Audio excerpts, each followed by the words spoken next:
Hi guys, I am Shashank for Myconic fitness. और आज का हमारा टॉपिक है कि जो एनाबॉलिक साइकिल होती है वो कितने टाइम के लिए की जानी चाहिए। बहुत लोग इसके बारे में कंफ्यूज रहते हैं और ज़्यादातर जो लोग होते हैं उनको यही नहीं पता होता है कि उनको जो साइकिल रन करनी है, जो उनको रिजल्ट चाहिए, वो उसको कितने दिन में, कितने टाइम पीरियड में मिलेगा। इसी वजह से वो सेटिस्फाई नहीं हो पाते और बार बार स्टेरॉइड यूज़ करते हैं। अगर आप तरीके से एक बार यूज़ कर लो तो आप सेटिस्फाई हो जाओगे। और आपको ये पता होना चाहिए कि आपका गोल क्या है, आप किस चीज़ के पीछे लग रहे हो, किस चीज़ को आप टारगेट करना चाहते हो। वो आपकी साइकिल अचीव करा भी पाएगी या नहीं करा पाएगी। कोई 4 हफ्ते यूज़ कर रहा है, कोई 6 हफ्ते यूज़ कर रहा है, कोई 8 हफ्ते यूज़ कर रहा है। जिसका जो मन हो रहा है वो टैबलेट्स खा रहा है और वो शॉट लगा रहा है। और जो आपको गाइड करने वाले हैं उनको भी ये चीज़ पता नहीं है कि एक जो पर्टिकुलर टाइम होता है वो क्या टाइम होता है एक साइकिल का। इसीलिए डिज़ायर रिजल्ट नहीं मिल पाते हैं और लोग बार बार स्विच करते हैं स्टेरॉइड पे। तो आज हम इसी के बारे में बात करेंगे कि कितनी होनी चाहिए एक साइकिल, कितने टाइम के लिए होनी चाहिए और उसके रिजल्ट हमको क्यों मिलेंगे, कैसे मिलेंगे, कौन कौन सी चीज़ें हैं जो हमें ध्यान रखनी चाहिए कि एक साइकिल जब हम रन कर रहे हैं तो उसका ड्यूरेशन क्या हो। तो सबसे पहले तो मैटर करता है कि हम शॉर्ट एस्टर यूज़ कर रहे हैं या लॉन्ग एस्टर यूज़ कर रहे हैं। देखो, शॉर्ट एस्टर और लॉन्ग एस्टर में डिफरेंस होता है। जो लॉन्ग एस्टर होता है बॉडी में देरी से निकलता है और वो आपकी बॉडी में वाटर रिटेन ज़्यादा करेगा, आपको बल्क ज़्यादा देगा और मतलब कि साइज़ गेन करेगा आपके अंदर। साइज़ गेन का मतलब हुआ वो वाटर रिटेन करेगा, वाटर आपकी बॉडी में ज़्यादा होगा। आपकी बॉडी में एरोमेटेज एंजाइम जो होता है जिससे गायनों के चांसेस होते हैं और जो मसल बिल्डिंग में भी आपको हेल्प करता है, वहाँ पे टेस्टोस्टेरोन आपका बाउंड करेगा और आप उससे तेज़ी से मसल मास गेन करेंगे। दूसरा होता है शॉर्ट एस्टर। शॉर्ट एस्टर हमारी बॉडी से जल्दी निकल जाता है। अब शॉर्ट एस्टर जल्दी निकल जाता है मतलब ये है कि उसमें रिजल्ट भी थोड़ा उसका फास्ट रहता है। मसल मास तो वो भी गेन करता है बट बहुत माइनर करता है क्योंकि वो वाटर रिटेन नहीं करता। ठीक है, वो होता है हमारा DHT डेरिवेटिव। वो DHT डाईहाइड्रोटेस्टोस्टेरोन से हमारा बाउंड करता है। उसमें एरोमेटेज एंजाइम नहीं काम करता, उसमें DHT काम करता है। मतलब सीधा सीधा कि उसमें गायनों के चांसेस नहीं होते बट दूसरे साइड इफ़ेक्ट्स जैसे हेयर फॉल, एक्ने, इन चीज़ों के चांसेस उसमें होते हैं। तो दोनों अलग अलग है। अगर आप बल्क के लिए साइकिल रन कर रहे हो तो उसका अलग ड्यूरेशन है। अगर आप लीन के लिए कर रहे हो तो उसका थोड़ा अलग ड्यूरेशन है।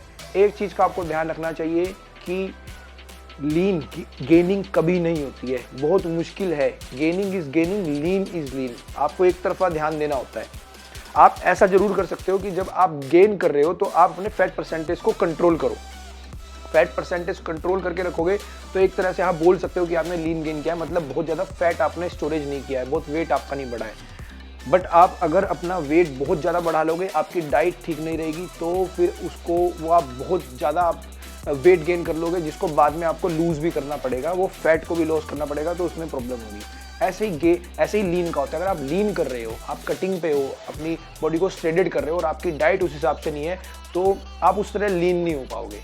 तो लीन गेन ये एक टेक्निकल जो टर्म है ये ठीक नहीं है। या तो आप गेन करो या आप लीन करो।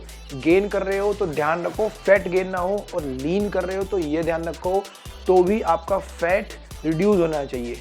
लीन ऐसे नहीं करना है कि आप लीन के चक्कर में लगे हो, डाइट आपकी ठीक नहीं है और आप उसके बावजूद भी उस तरह उस स्पीड से फैट को बर्न नहीं कर पा रहे हो। तो लॉन्ग एस्टर और शॉर्ट एस्टर पे डिपेंड करता है कि आपकी साइकिल कितनी लंबी है। शॉर्ट एस्टर जल्दी निकल जाते हैं, हो सकता है साइकिल थोड़ी छोटी हो जाए। और जो लॉन्ग एस्टर है भाई, लॉन्ग एस्टर की साइकिल थोड़ी सी लंबी होती है। दूसरा हमारा आता है कि देखो, जब हम साइकिल पे होते हैं तो हमारी बॉडी टाइम लेती है मसल बनाने के लिए। ये एक ऐसा प्रोसेस नहीं है कि आपने आज खाया कल हल्क बन गए। बहुत सारे लोग ये सोचते हैं कि 1 महीने 2 महीने की साइकिल हमने रन कर ली और हम हल्क बन जाएंगे। देखो, बॉडी का एक प्रोसेस है, बॉडी को प्रोटीन को सिंथेसाइज करना है और मसल बनाने हैं। मसल बनाना एक बहुत टिपिकल प्रोसेस है। हमारी बॉडी मसल बनाने के लिए नहीं बनी, हमारी बॉडी बनी है नॉर्मल जो हमारे काम है, हमारा विज़न, खाना पीना, हमारी जो 5 इंद्रियां उनको मेंटेन करना। बॉडी की प्रायोरिटी मसल बनाना नहीं है। तो जब भी आप कोई साइकिल को आप रन कर रहे हो, आपको देखना होता है कि आप कितने टाइम के लिए उसको रन कर रहे हो और कितने टाइम में आपको वो रिजल्ट मिलेंगे। आपकी बॉडी टाइम लेगी मसल को बनाने में और वो कहाँ से निकलेगा। आप देखो, डाइजेस्टिव सिस्टम काम करेगा। आप जो खाओगे, लीवर, किडनी, आपकी इंटेस्टाइन, पैनक्रिया, ये सारी चीज़ें काम करेंगी आपके डाइजेशन पे। आपका ब्रेन काम करेगा, हाइपोथैलेमस काम करेगा, पिट्यूटरी ग्लैंड आपकी काम करेगी जो आपको सिग्नल देगी टेस्टोस्टेरोन को अप करने के लिए। आपकी टेस्टिकल काम करेंगे, आपकी बोन काम करेगी, आपकी मसल काम करेगी, स्ट्रेंथ, हर चीज़ आपकी रिकवरी काम करेगी। जब ये सारी चीज़ें परफेक्ट होंगी तो ये जाके तब मसल को प्रायोरिटी पे रखेंगी, तब बॉडी मसल आपकी बनाएगी।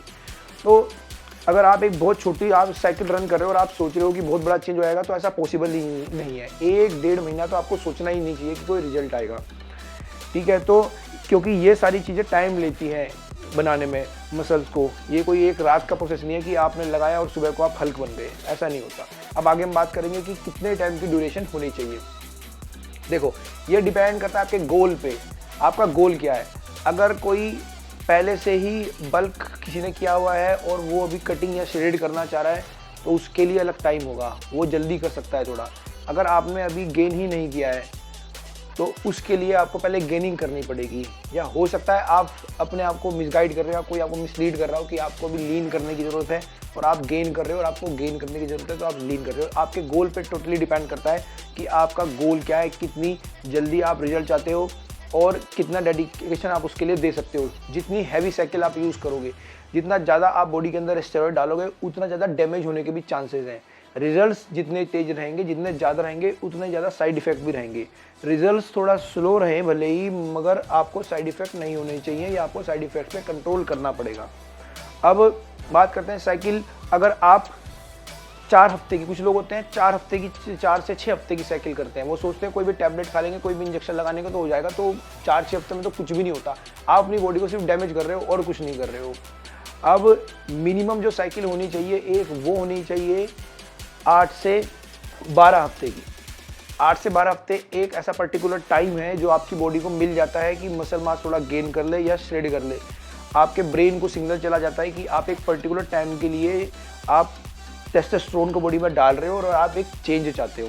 तो जो एक कॉमन साइकिल हम बोलते हैं, जो बिगिनर को भी आप बोल सकते हो, वो हमारी चलती है 8 से 12 हफ्ते की, ठीक है। और एस्टर पे डिपेंड करता है आप कौन कौन से एस्टर यूज़ कर रहे हो।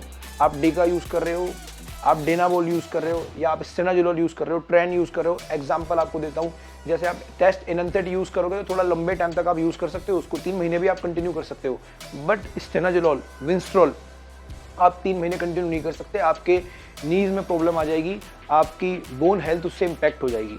तो अलग अलग एस्टर का अलग होता है। टैबलेट फॉर्म जो होते हैं उनको बहुत तरीके से यूज़ करना होता है और उसके ऊपर टेस्ट वगैरह आपको करवाने होते हैं। तो 8 से 12 हफ्ते की हमारी एक नॉर्मल साइकिल हो गई, जिसमें लगता है हमको लगभग 3 महीने। अब जो थोड़ा एक्सपर्ट होते हैं और जो थोड़ा ठीक डोज पे रहते हैं, ना ज़्यादा ना कम, वो थोड़ा आगे भी जा सकते हैं। वो 4 महीने तक की साइकिल को भी रन कर सकते हैं, जिसमें हमारे बैठते हैं 16 से 17 हफ्ते। बट ये तभी होनी चाहिए जब आप during cycle DST blocker use कर रहे हो और एस्ट्रोजन ब्लॉकर आप यूज़ कर रहे हो। आपको दोनों को ब्लॉक करना पड़ेगा और आपको अपने टेस्ट करवाने पड़ेंगे। लीवर, किडनी, कोलेस्ट्रॉल, जितने 4-5 टेस्ट होते हैं मेन, ये आपको करवाने पड़ेंगे। अगर आपकी रिपोर्ट आपको बोल रही है कि ये सब कुछ ठीक है, तो आप 4 महीने तक भी साइकिल को रन कर सकते हो, कोई भी किसी तरीके की प्रॉब्लम नहीं है। बस डैमेज अपना देखना होता है, कोई डैमेज ना हो। और साइड इफेक्ट के लिए जो चीज़ें यूज़ करनी होती हैं, लीवर के लिए, किडनी के लिए, वो सारी चीज़ें आप टोटली मैनेज करके चलो। और अगर आपकी डोजेज बहुत ज़्यादा नहीं है तो आप सेफ हो, कोई ज़्यादा प्रॉब्लम नहीं है। अगर इतना ज़्यादा इन चीज़ों का साइड इफेक्ट हो तो भाई कितने लोग मर जाएं, ऐसा नहीं होता। अगर आप तरीके से यूज़ कर रहे हो उसको और आप इसको अब्यूज़ नहीं कर रहे हो, तो ये फिर भी आप एक सेफ तरीके से आप इस्तेमाल कर सकते हो। और उससे आगे हम जाते हैं, उससे आगे भाई 6 मंथ तक भी साइकिल जा सकती है। बहुत लोग 6 मंथ तक इसको रन करते हैं, जो थोड़े एक्सपर्ट होते हैं, जो ज़्यादा अवेयर होते हैं, जो साइड इफ़ेक्ट का ध्यान रख के चलते हैं, रिजल्ट्स को मेज़र करके चलते हैं, बॉडी को इग्नोर नहीं करते और अपनी डोजेज़ को एक लिमिट से ज़्यादा नहीं बढ़ाते। तो वो 6 महीने और टेस्ट करवाते रहते हैं। अगर आपके टेस्ट ठीक आ रहे हैं, आपकी रिपोर्ट ठीक कह रही है, तो आप 6 महीने तक भी एक साइकिल को रन कर सकते हो। बट इग्नोर नहीं करना होता अगर कोई साइड इफेक्ट आ रहा है या आपकी बॉडी आपको कोई इंडिकेशन दे रही है प्रॉब्लम आने का। और ये बिगिनर लोग नहीं होते। एक बिगिनर कभी 6 महीने की साइकिल नहीं रन कर सकता। 8 से 12 हफ्ते की उसके लिए काफ़ी है। जब वो 8 से 12 हफ्ते की साइकिल करेगा, उसके बाद वो PCT करेगा। PCT करने में उसको लगभग 1 महीना लगेगा, 1 सवा महीना। उसके बाद वो नेचुरल टेस्टोस्टेरोन को प्रोड्यूस करेगा बॉडी में, वेट करेगा। कम से कम 4 से 6 महीने उसको वेट करना चाहिए। तो साल में एक साइकिल रन हो पाती है एक बिगिनर की, और उसके बाद उसको सोचना चाहिए। अदरवाइज अगर आप कॉम्पिटिशन कॉम्पीट नहीं कर रहे हो तो आपको साइकिल यूज़ करने की ज़रूरत ही नहीं है। और प्रॉब्लम ये है कि जो 95% लोग हैं वो कंपटीशन नहीं कम्पीट कर रहे, बॉडी बिल्डिंग नहीं खेल रहे, उसके बाद वो 95% लोग यूज़ कर रहे हैं। सिर्फ 5% लोग ऐसे हैं जो कि यूज़ कर रहे हैं स्टेरॉइड और उसके बाद कंपटीशन खेल रहे हैं, ठीक है। तो 6 महीने तक आप जा सकते हो। 6 महीने के बाद अगर आप इस पर स्विच कर रहे हो तो वो टीआरटी की डोजेस पे आ जाता है। TRT testosterone replacement therapy video बना चुका हूँ, थोड़ा सा बता देता हूँ। टीआरटी पे आप चले जाओगे तो आपकी बॉडी का जो टेस्टोस्टेरोन प्रोडक्शन है धीरे धीरे धीरे करके बॉडी कम करने लगेगी बहुत ज़्यादा और भूलने लगेगी उसको। LH FSH के जो सिग्नल है वो बिल्कुल डाउन होने धीरे धीरे स्टार्ट हो जाएंगे। तो 6 महीने से ज़्यादा तो नहीं करनी चाहिए। वो टॉपिक अलग आता है, वो टीआरटी आ जाती है, उसके लिए बहुत रिस्क है और बहुत ज़्यादा उसके लिए ध्यान रखना पड़ता है, बहुत एक्सपर्टीज चाहिए। एक चीज़ पर डिपेंड करता है, जो लोग एडवांस यूज़र हैं या इंटरमीडिएट यूज़र हैं उन्होंने लास्ट पीसीटी कब की है अपनी। अगर पीसीटी उनकी रिसेंटली हुई है वो दूसरी साइकिल अभी रन नहीं कर सकते। पीसीटी को कुछ टाइम हो गया है, अपने टेस्ट करवाएंगे, अपना ब्लड वर्क कराएंगे, उसके बाद वो डिसाइड करेंगे कि उसको कितने टाइम की साइकिल रन करनी है। और पीसीटी बहुत इंपॉर्टेंट है कि जब आप स्टेरॉइड यूज़ कर रहे हो सबसे पहले आपको पीसीटी का इंतजाम कर लेना चाहिए। एरोमेटेज एंजाइम को ब्लॉक करने के लिए और डीएचटी को ब्लॉक करने के लिए भी आपको पहले से ही इंतजाम कर लेना चाहिए। स्टेरॉइड बाद में खरीदो, पहले अपनी बॉडी में जो साइड इफेक्ट हो सकता है उसके मैनेजमेंट के लिए पहले काम करो। टेस्ट से मत घबराओ, टेस्ट करवाते रहो। 2-3 टेस्ट होते हैं मेन, LFT, KFT और कोलेस्ट्रॉल और LH FSH अगर आप करवा सकते हो। ये चीज़ें करवाते रहो और सेफ रहो। अगर किसी का कोई क्वेश्चन है तो मेरे से मुझे इनबॉक्स कर सकते हो या फिर नीचे कमेंट कर सकते हो। थैंक यू सो मच, मिलते हैं नेक्स्ट वीडियो में।